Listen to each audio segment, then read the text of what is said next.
Well, welcome once again to our presentation on the message of Fatima as we prepare for the 100th anniversary of the Apparitions, which will begin on May 13th. And this week we're going to focus on the third and fourth apparitions that took place on July 13th and also on August 19th, and that was in 1917. Now, as we know, the lady, our Blessed Mother, told the Pastorinos of Fatima to come for 6 months on the 13th of each month at the same hour, and she would eventually reveal to them who she was and what she desires. So now it's beginning to unfold through the apparitions. In the first apparition of May 13th, if you recall, the lady asked the children if they would be willing to offer themselves to God, be willing to pray the rosary, and be willing to suffer as an act of reparation for the conversion of sinners. And these young children, again, we heard about them, that we gave a little biography about them, at a tender age, 8, 9 years old, willingly took upon the call of our Blessed Mother. This same desire of the children was also reiterated by a Blessed Mother on the second apparition, which took place on the feast of St. Anthony of Padua on June 13th. Now, the third apparition was on Friday, July 13th, and more people now. It's a small town, even smaller than Falmouth, and as you know, in small towns, word gets out very easily. And more people were becoming aware of these apparitions, not only in the town, but in the neighboring region. And it was estimated on July 13th, 1917, for that third apparition, that there were close to 2,000 to 3,000 people that accompanied the children. After praying the rosary with the children, this group now, numbering 2,000 to 3,000, the children once again saw a bright light from the east, and once again the image of our Blessed Mother appeared. She repeated her requests that to come on the 13th of each month to pray the rosary for world peace, to sacrifice for the reparation of sinners. It was in that apparition that Our Lady gave the children on this 13th of July, 1917, the real core of her message, one that included serious warnings, but also a hope and an ultimate victory. She also told them that she would also show them a sign at the final apparition that would take place. Lucia later recounted in her memoirs that this message was in 3 parts, which she referred to as the 3 secrets.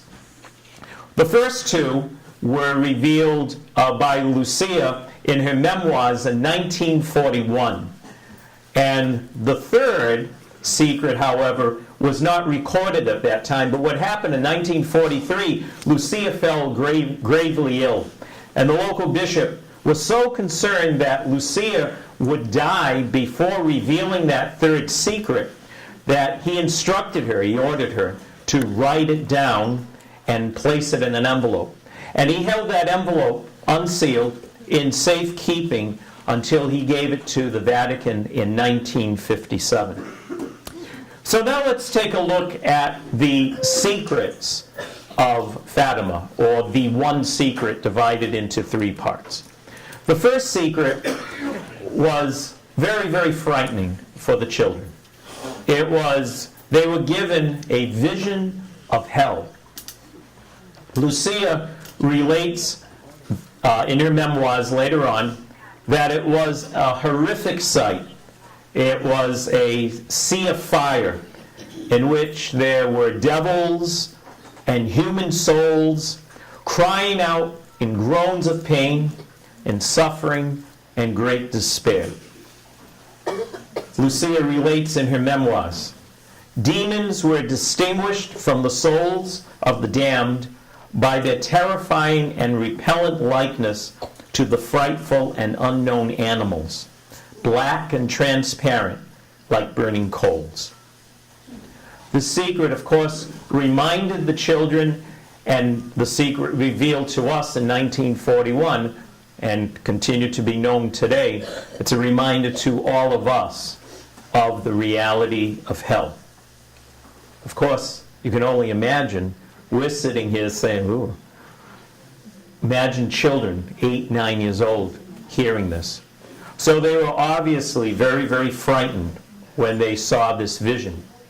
But Our Lady explained to them what would now be known as the second secret. The second secret calls God's devotion for the Immaculate Heart of Mary. She tells the children that if people do what she says, many will be saved, and war would end, and there would be peace. But if people continue to offend God, an even greater war would occur during the reign of Pius XI. Pius XI was Pope from 1922 to 1939. Keep that date in mind.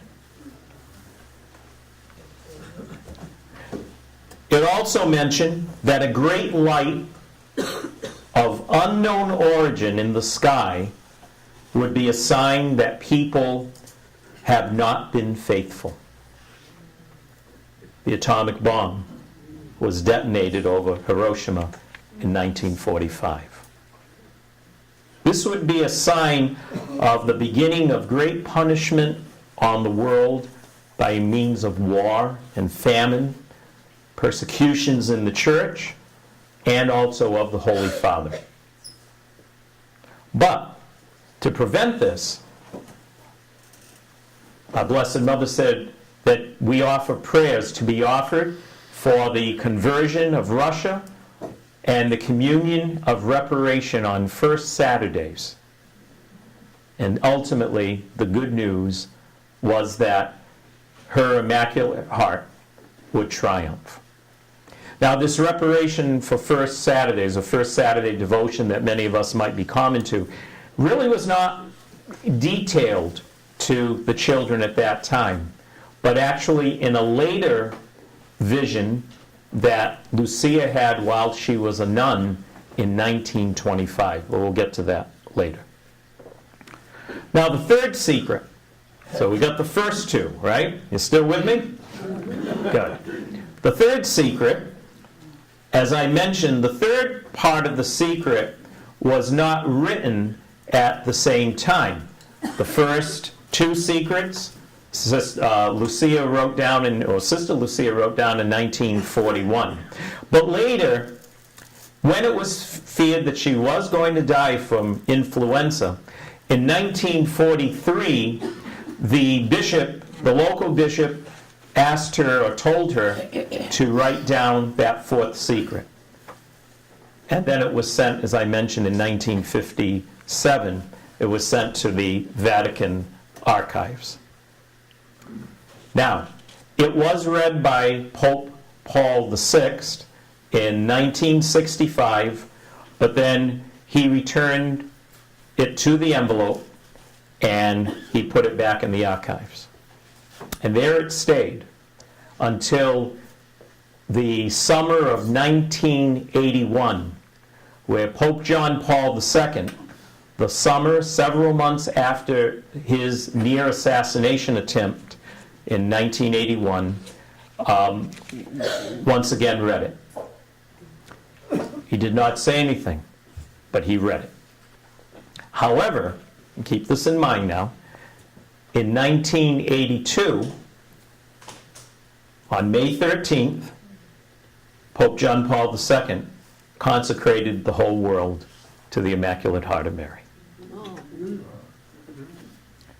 And so while he didn't reveal what the secret was, he did follow the wishes or the desires of our Blessed Mother in consecrating Russia and the entire world to her.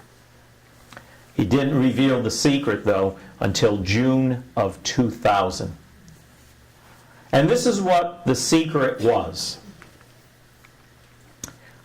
The third secret was a vision which showed in symbolic language, I'm underlining that, symbolic language, the persecution of the church, with a bishop dressed in white, think about that, with other bishops, priests, religious, going up a mountain towards a huge cross.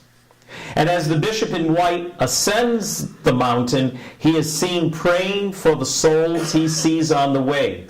And when he reaches the cross, while on his knees, he is shot and killed. The other bishops, priests, and lay people surrounding him were also killed. Their blood gathered in crystal vessels and sprinkled on the souls that are at the bottom of the hill, making their way to God. A little confusing. Cardinal Ratzinger, later Pope Benedict XVI, a brilliant theologian, in a theological commentary, he guided people not to read this third secret after it had been revealed by St. John Paul II as a factual prediction of the future, but rather as images that offer a stern warning of dangers and how we might be saved from them. Now, that being said, Pope John Paul II, St. John Paul II, did see in the image something that touched his heart very personally. And he believed that the symbolic language was speaking about the assassination attempt on his own life. He read in it that attempt, which was made on his life on, remember we talked about this before, May 13th, the anniversary of the first apparition, 1981, that he was shot in the square at St. Peter's in Rome. And he always believed that that bullet was guided by the hand of Mary on that 64th anniversary of the first apparition. We talked about that, I think, before. He went back to Fatima a year after that assassination attempt, venerated the image of Our Lady of Fatima, and placed in her crown a fragment of the bullet which was removed from him, one of the 5. Now, while we have just talked about these 3 secrets, and for us, they're not secrets anymore, it's important to remember that the secrets were hidden from many for many, many years. The first 2, as I mentioned, only revealed in 1941, and the third in 2000. However, on the day of the apparition, going back now to that third apparition in July, the people obviously saw a very, the image impacted them, of the children.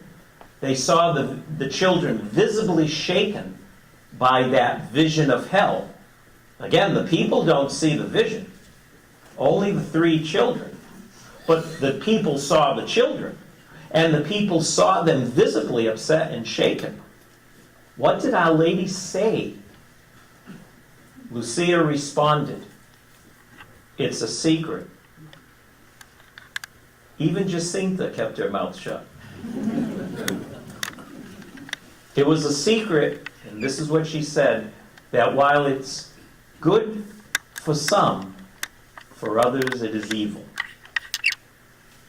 Thus, the 3 children never shared the secret. Now, as word of the apparition spread, so too became concerns. We are now looking back at it and say, wow, it would have been wonderful I lived in Fatima at that time. And you got to remember, we're looking back. At the time, people are saying, what is this? Who are these children? What are these stories? And as I mentioned before, even the parents, the mothers of the children didn't quite believe. So not only are we talking about people of great faith not believing, but also now you have people of no faith, many of which are part of the government of the local area. The local clergy, the local priests, they were skeptical, seeing all this as perhaps a political trap, and therefore they distanced themselves from the events. Again, we can look back and say, isn't that awful? But in the moment, it was just something very hard, very difficult to believe. The town administrator, a man by the name of Arthur Santos, summoned the children to explain this situation. Since it was quite a distance, only Lucia and her father made the trip. He wanted Lucia to tell him the secret that was told her and to promise not to return for the next apparition. When she refused, he sent her and her father and uncle away. But that was not the end of the administrator's attempt. On August 13th, the date of the next apparition to be, the administrator went to the Marteau house and once again interrogated Lucia and now her cousins.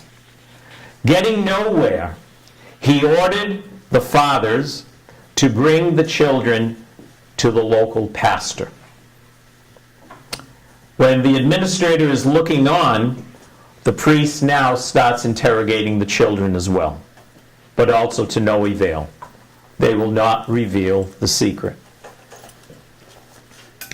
Unfortunately, he brought them there, and then they were getting ready close to the noon hour for the apparition to take place. And the administrator, Arthur, said, I'll take the children in my car so we can get to the Corva in time. He put the children in his car and he took them away. And they were questioned and interrogated, but still refused to share it. On August 15th, which was the Feast of the Assumption, another attempt was made to interrogate the children. And they were put in jail. Think of their ages. They were put in jail and threatened to be boiled in oil. Ultimately, these were only threats, though. But you can imagine the horror of these children, the fear of the parents. And yet it was Lucia who reminded them that they were called to suffer for souls. And they were released on the Feast of the Assumption, August 15th. Now, the apparition of August 13th, as you know, should have happened, but it did not, because the children were not there. 5,000 people gathered.